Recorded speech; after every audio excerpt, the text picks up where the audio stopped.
Hello guys, welcome back to my channel. आज हम करने जा रहे हैं इलस्ट्रेशन 11 कोऑपरेटिव सोसाइटी का। कल हमने किया था इलस्ट्रेशन 10।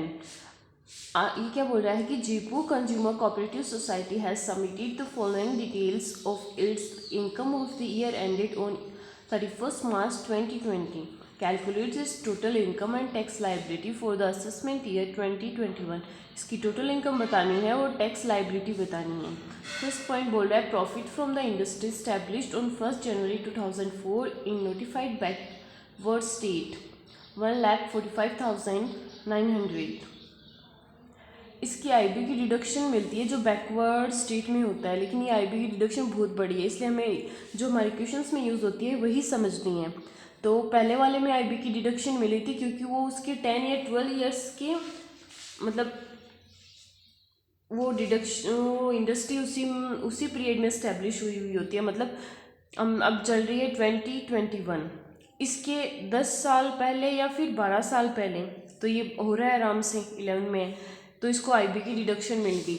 ये नोटिफाइड एरिया में है, लेकिन इस 2004 में ली थी, लेकिन इसके 12 साल तो पहले हो गई या फिर 10 साल, तो ये डिडक्शन नहीं मिलेगी आईबी की। फिर बोल रहा है income from providing credit facility to its member 28,000, ये बिजनेस की इनकम है, ये भी बिजनेस की इनकम थी। Dividend received from other cooperative society, ये हमारी अदर सोर्स की इनकम है। Rent received from house property let out for residential purpose, ये हमारा जीएवी दे रखा है 10,000। फिर है interest received on securities listed in stock exchange 5,400, तो ये हमारे नेट अमाउंट दे रखी है, मतलब रिसीव्ड अमाउंट दे रखी है। सिक्योरिटीज़ पे टीडीएस करता है, तो हम जिस पे टीडीएस करता है उसी का चेक करते हैं कि ये नेट दे रखा है या ग्रॉस सब दे रखा है, तो इस पर टीडीएस करता है इंटरेस्ट ऑन सिक्योरिटीज़ पे। और जब 5,000 से अबव होता है तब करता है, तो मतलब ये नेट अमाउंट दे रखी है, इसे हमें ग्रॉसअप करना पड़ेगा। ग्रॉसअप करना पड़ेगा तो 5,400 डिवाइड 90% होगा ये अमाउंट, और इसको 100% में कर लेंगे तो हमारा 6,000 आ जाएगा अदर सोर्स की इनकम में। फिर है taxable income from letting godowns for storage and processing of commodities, ये लेटिंग गोडाउन से इसकी तो डिडक्शन मिलती है 80P2E में, और ये हमारे जो हाउस प्रॉपर्टी की इनकम है उसमें ऐड होती है। मतलब हम 30% स्टैंडर्ड डिडक्शन दे देंगे तो उसकी एक इनकम मान लेंगे, जैसे taxable income from letting godowns वाली। फिर है interest on fix deposit with Rajasthan cooperative bank, ये भी 2,000 का है और अदर सोर्स की इनकम है। फिर है income from sale of agriculture produce grown by its member, ये हमारी बिजनेस इनकम है 15,000 की। फिर है loss of a business of electrical goods for 15-16 assessment year carried forward, हमने सेट ऑफ और कैरी फॉरवर्ड वाला चैप्टर किया था, तो बिजनेस की इनकम सैलरी को छोड़ के और सारों से सेट ऑफ हो सकती है, तो 16,000 है। तो बिजनेस की इनकम अगर हमारे यहाँ क्वेश्चन में आएगी तो उससे हम सेटअप कर लेंगे, अगर नहीं होगी तो और हेड से कर लेंगे। फिर expenditure related to house property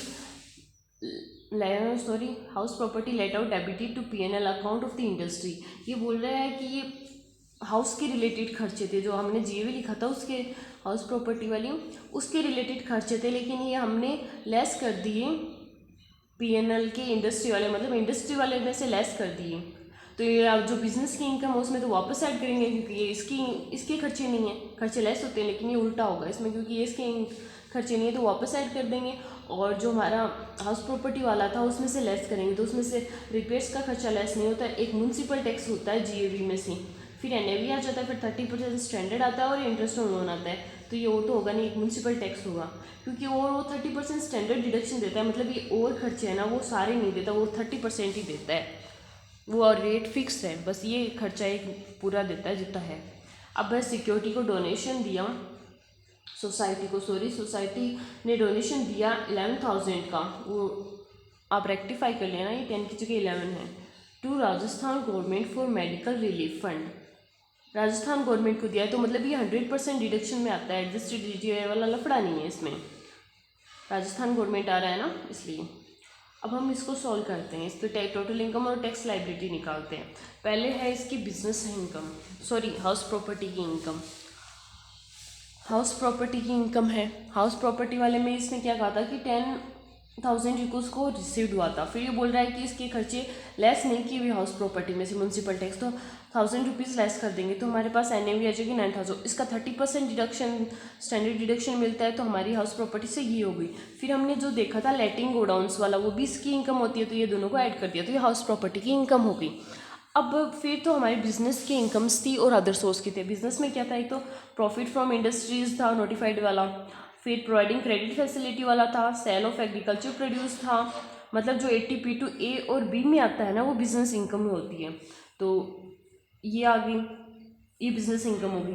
अब वो बोल रहा था एक लॉस था वहाँ, और ये जो खर्चे थे ये हमने लेस कर रखे थे उसकी इनकम में से, इंडस्ट्री वाले में से, तो ये इंडस्ट्री वाले में से हमने तो सीधा डायरेक्ट लेस कर दिया। आप यहाँ पे भी ऐड कर सकते हो, ये खर्चे इसमें से लेस हुए हुए हैं, तो इसको आप ऐड करना वापस। तो वो खर्चे क्या थे, एक तो रिपेक का था, एक म्यूनसिपल टैक्स का था, एक रेंट कलेक्शन चार्जेस था, एक फायर इंश्योरेंस प्रीमियम था। ये खर्चे हमारे बिजनेस इनकम में से लेस हुए थे, इसलिए हमने इनको वापस ऐड किया क्योंकि ये हाउस प्रॉपर्टी के रिलेट थी, तो कर दिया। अब उसमें से एक लॉस आया था, तो ये हमारे पास इनकम हो रही है, तो हम इसी से सेट ऑफ कर लेंगे। बिजनेस की इनकम बिजनेस से सेट ऑफ हो जाती है, तो इतनी इनकम बिजनेस से बच जाएगी। अब हमारा रहा अदर सोर्स का।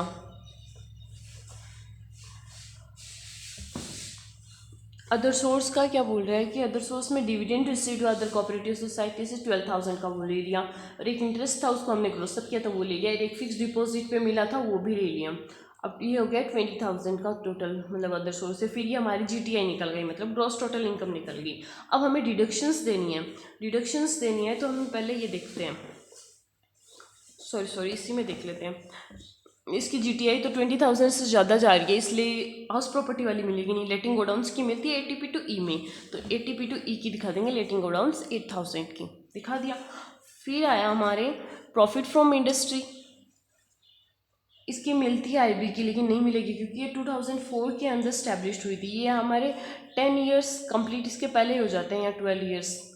फिर है income from providing credit facility, इसकी मिलती है 80P2A में, 28,000 शो कर दिया ये। हाँ, फिर है income from sale of agriculture produce, इसकी भी 80P2A में मिलती है, 15,000 का शो कर दिया।